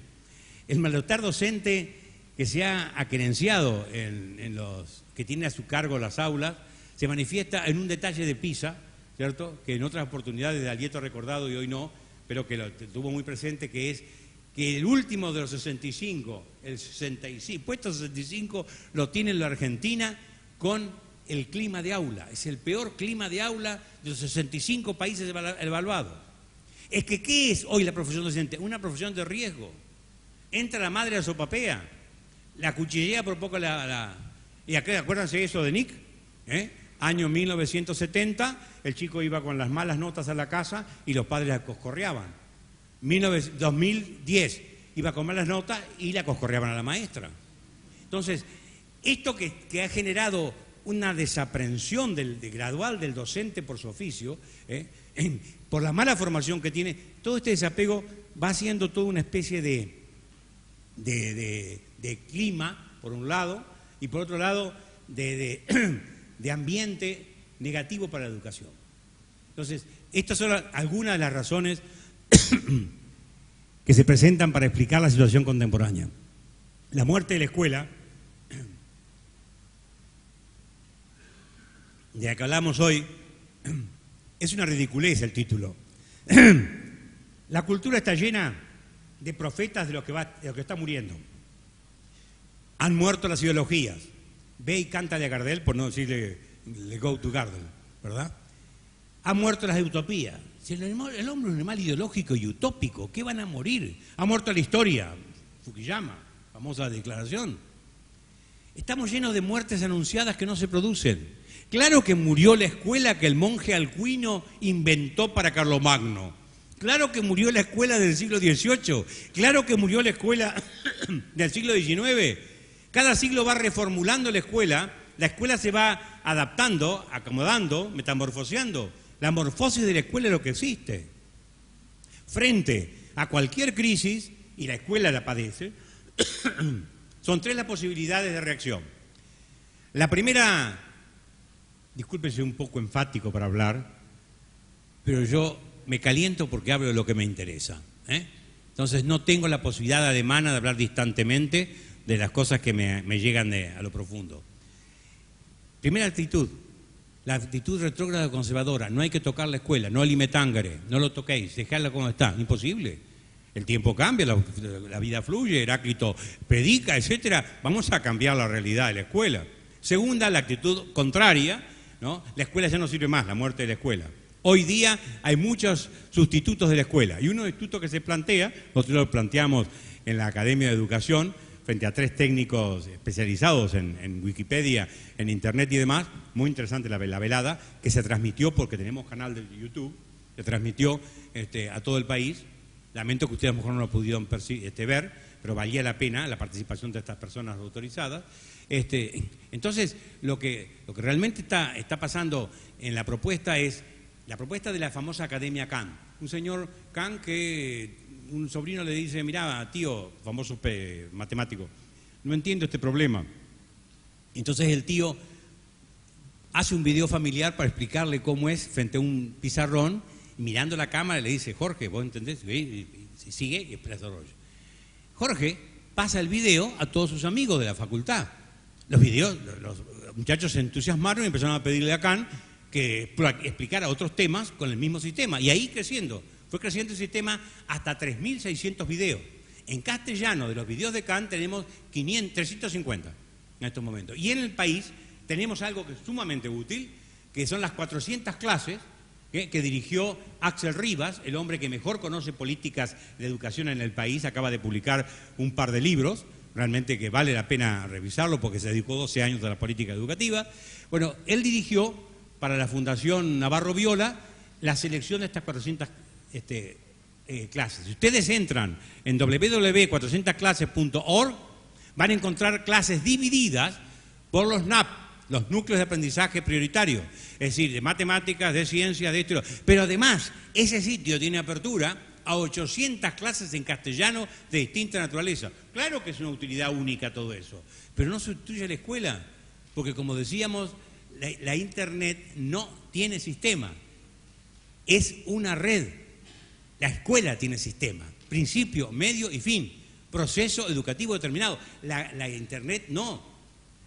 Torpemente se ilustra la red con una tela de araña. No, my dear, no hay tela de araña en Internet. La tela de araña es un centro que irradia. Hay un centro. ¿Cuál es el problema? El problema de la Internet es el problema que planteaba Pascal de una circunferencia cuyo centro está en cualquier parte y no tiene limitación. Entonces se expande, pero no hay forma de tener un orden en ella. En estos momentos, le informo al colega, acabo de pedirle a la bibliotecaria de la Academia de Educación empezar a hacer una guía con los sitios más confiables en cada uno de los campos, geografía, historia, mitología, ciencia, etcétera, y esto cada vez irlo ramificando, diccionarios, enciclopedia, hacer una guía escrita para ayudar a los docentes, para que los docentes puedan en el futuro orientar a los muchachos en los sitios más confiables, porque el problema del maestro que le dice, que ignora cuáles son los sitios, le dice al chico, investigá, con un verbo excesivo, porque investigar es del CONICET y no un pibe que tiene que buscar simplemente un dato, investigá y el chico baja. ¿Qué hace el chico? Con el cursor marca, el izquierdo, el derecho digo, corta y pega. ¿Qué está haciendo? Reculando la salita rosa. Tijera y engrudo, pero electrónico. Ahora, ¿asimiló todo eso? ¿Es capaz de sintetizarlo? Entonces, vamos a ponernos de acuerdo en que es imprescindible la presencia del maestro. El último libro de Prensky, de Mark Prensky, el autor de la designación Nativos Digitales, Inmigrantes Digitales, plantea algo muy interesante y tranquilizador para los maestros, que es el hombre en este momento que Norteamérica tiene mayor visión, en su libro que no ha llegado a la Argentina, que se llama Cómo enseñar a nativos digitales. El profesor, el maestro, el docente, no tiene por qué saber todos los recursos de búsqueda electrónicas. No, eso tiene que aprenderlo el chico. Lo que el profesor tiene que saber es qué pregunta tiene que hacerle para despertar la inquietud y, en segundo lugar, canalizar a sitios confiables. Ahí viene la tarea de la guía que proponíamos. Los bibliotecarios, según lo que acaba de proponer la Academia de Educación en la penúltima declaración, es que los bibliotecarios no van a indicar léete esto, sino buscar. No es que dejemos de lado la lectura, Esto es otro tema. Yo preparé para Filmus las 100 obras maestras de literatura universal para los adolescentes hasta 18 años y Filmus publicó con 16.000 ejemplares de cada una de las 100 obras y las difundió por el país. O sea que yo estoy por la lectura, por supuesto que sí, pero no engañé, son distintas cosas. La lectura tiene una capacidad de desarrollo que no tiene la imagen. De modo que estamos haciendo opciones falsas porque hay que compaginar y articular un mundo con otro. Yo te digo, Macanudo, acá tenés a Mary. Macanudo es incorrecto porque es demasiado conversacional. Bien. Él diría ok porque él tiene una herencia norteamericana. Yo leo Mary Shelley, Frankenstein, el Prometeo del futuro. Yo no he visto ninguna película que encarne esta. ¿Qué tiene que hacer el chico cuando lee eso? Con sus miedos, con su imaginación, con su creación, con sus pesadillas, genera la imagen del monstruo. Es una creación propia. El monstruo mío no es el monstruo del Señor. El de él debe ser totalmente mucho más deformado que el mío por su proclividad a la pesadilla. Pero bueno, en cambio el cine que hace con la imagen de Mel Gibson como la criatura que generó el doctor Frankenstein se le impuso. La imagen es impositiva, la imagen es impresiva. Término que no van a encontrar en la Real Academia, pero indica que le imprimen al chico una imagen y el chico no trabajó más mentalmente, le fijó la imagen. Por eso la imagen y la literatura no son nunca incompatibles, van a ser compensatorias porque uno desarrolla unas cosas y otra, así como los textos breves desarrollan una capacidad y los textos extensos otra. De modo que toda esta opción que estamos dando falsa en el mundo de lo digital habría que superarlas. Bien, hay otras opciones como el estudio en la casa, etc. Frente a la actitud exagerada de decir que la escuela hay que conservarla tal cual es sin tocarla, y frente a la otra que hay que dinamitar la escuela, hay una posición intermedia. Actualicemos la escuela. Y aquí viene la función noble del docente, que es un pontonero. La palabra está tomada de la jerga castrense. El ingeniero pontonero es el que cuando viene la tropa y se encuentra con una corriente de agua, genera pontones para armar un puente y poder pasar al otro lado. La tarea del docente es pontonera en todos los campos, es pontonera entre las generaciones, es pontonera entre la ignorancia y el saber, es pontonera entre la galaxia Gutenberg y la galaxia Fleming, es pontonera entre el presente y el futuro que está ofreciendo al chico. Aquí está la esencia cabal del docente que no puede ser sustituida por nada. De modo que toda esta declaración de que dinamitemos la escuela o mantengamos la escuela como está, en la transición de una cosa a la otra, en el cambio, el esfuerzo otra vez le toca al docente. Y está bien que así sea, pero es una carga grande. ¿Cuántos años van a pasar para revertir la situación que tenemos? 10 años, estoy hablando demasiado ya. 10 años posiblemente. Claro, acá no hay golpes de manubrio o de timón que de golpe orienten hacia otro lado y cambie la realidad. Es lento esto. Es un proceso que nos lleva, vamos a ir saltando. Otra realidad que se dio y que se añadaba al pasar, el problema es la desaprensión, el desapego de los padres y su preocupación por la escuela. Entonces estamos echando culpas a los docentes, culpas a los alumnos, culpas a los directivos. Los padres han dejado de atender la formación actitudinal de sus hijos. Es decir, ya no tenemos la idea de darle al chico la idea de convivencia, de participación. Comentamos las 3 palabritas que el Papa Francisco, y todo el mundo habla del Papa Francisco, ustedes saben que en literatura ha habido 3 o 4 etapas. La primera etapa, 3 géneros literarios que eran con Aristóteles, lírica, épica y dramática. En el siglo XX hubo un 4º género que fue diálogo con Borges. Todo el mundo generaba libros dialogando con Borges y aún todavía el viejo sigue hablando después de muerto aparentemente. Y hoy día es libros sobre el Papa. Ya hay 36 en castellano y posiblemente ya pase el medio centenar. Es un exceso de publicación. El Papa dice elementalmente que la familia tiene que enseñar 3 palabritas. Permiso, gracias y por favor. Esto que el chico tiene que mamarlo en la casa, no lo está mamando. Tampoco obedecer órdenes, maneras en la comida, prestar atención, poner el orden en sus cosas. Todo esto que antes se enseñaba en su casa se enseña y se delega en la escuela. La escuela es la encargada de todo esto. la maestra está cada vez más cargada, o el maestro más cargado de exigencia, y mañana le exigen por todo lo que la familia no hizo, más lo que tiene que hacer como maestra. Esta es la realidad, o como maestro. A todo esto que estamos señalando, Rivas, en un libro que se llama Revivir las aulas, que es muy lindo libro, acaba de salir, marzo de este año, tenemos literatura actualizada, señala 3 cosas interesantes, que una de ellas podría sobre todo analizar Alieto perfectamente. El sistema federativo desde 1992 atomizó la educación argentina en 24 sistemas diferentes, 23 provincias y la ciudad de Buenos Aires. Esto es un primer problema serio. Por eso cuando decíamos la fijación en el ministro de Educación de la Nación es artificial. Segundo, a este punto un día tendría que destinarle a Alieto una conferencia. La distribución del presupuesto educativo es absolutamente antojadiza. No hay forma de... Y para solucionar este problema tienen todas las provincias que votar una ley que cambie la distribución actual. Y lo otro es la ruptura del tejido social que hemos estado viendo y que vemos todos los días por los diarios, donde ya no hay sentido de convivencia, los índices de pobreza han aumentado, los LINI son 700.000 en el país, en nuestras facultades no podemos tomar examen los lunes ni los viernes, el lunes porque vienen con la resaca de... Así que tomamos exámenes martes y miércoles y jueves a veces, Hacemos un estudio en la escuela, en la Facultad de Comunicación de la que soy profesor, sobre la lengua de los chicos, muy interesante, esto nos ha dado muchísimo material. El primer campo de interés de los chicos es el alcohol.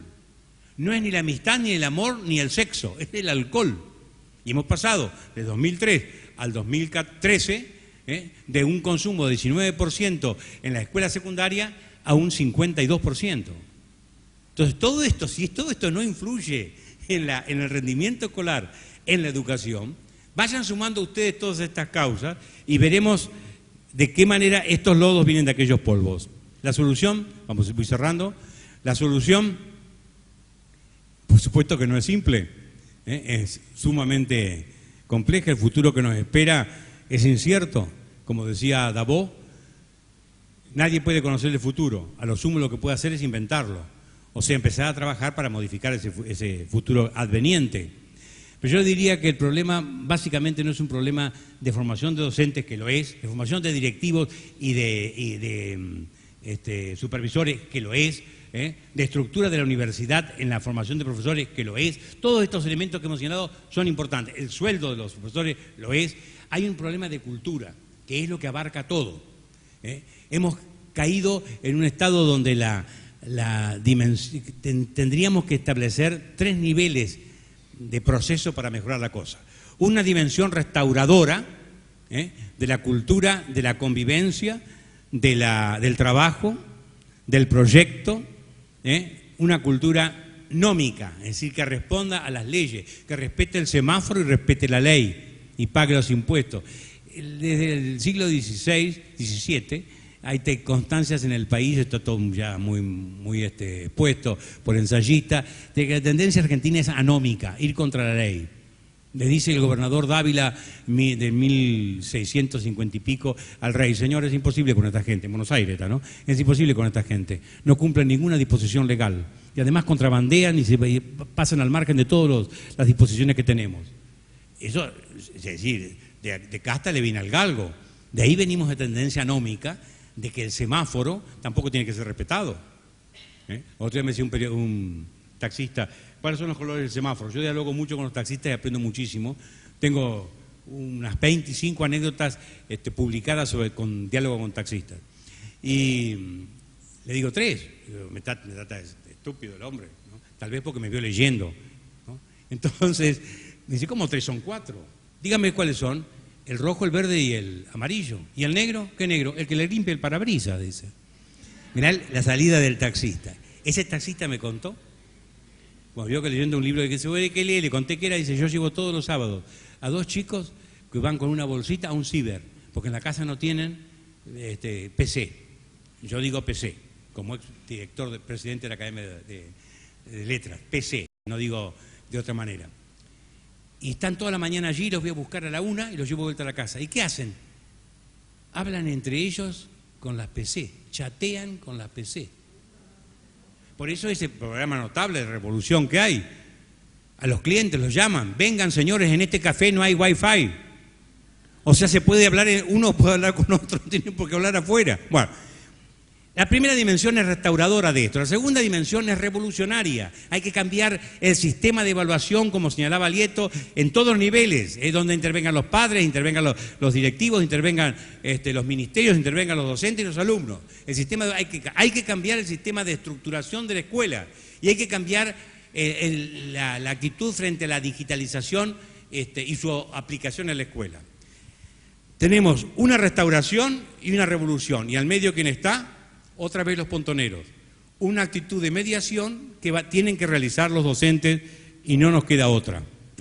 Ya vamos terminando acá.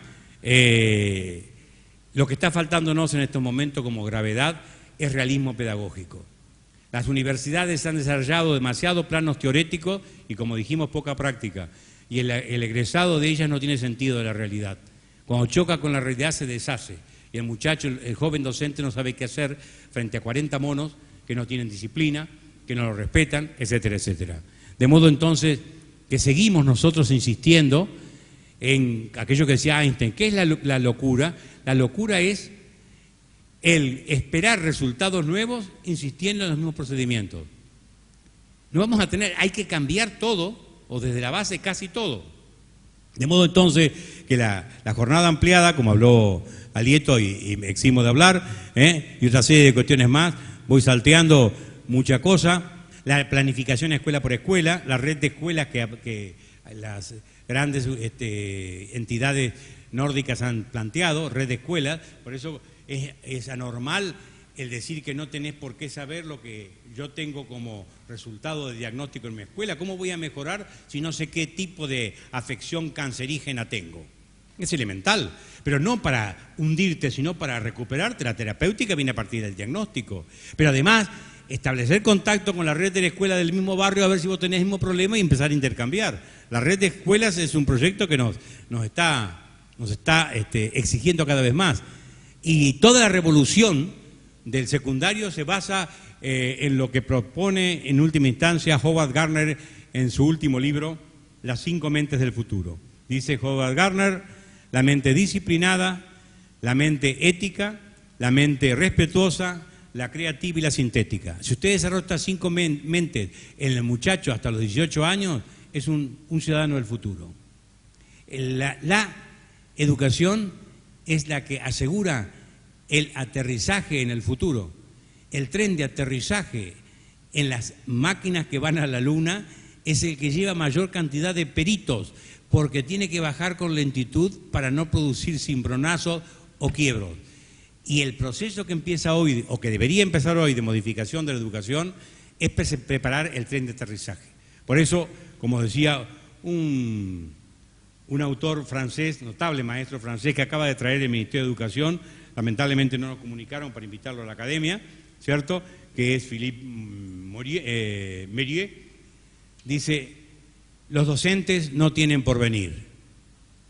Claro, vos te quedás en la primera parte de la frase, esto es la Argentina. Son el porvenir. Apostemos a eso. Muchas gracias.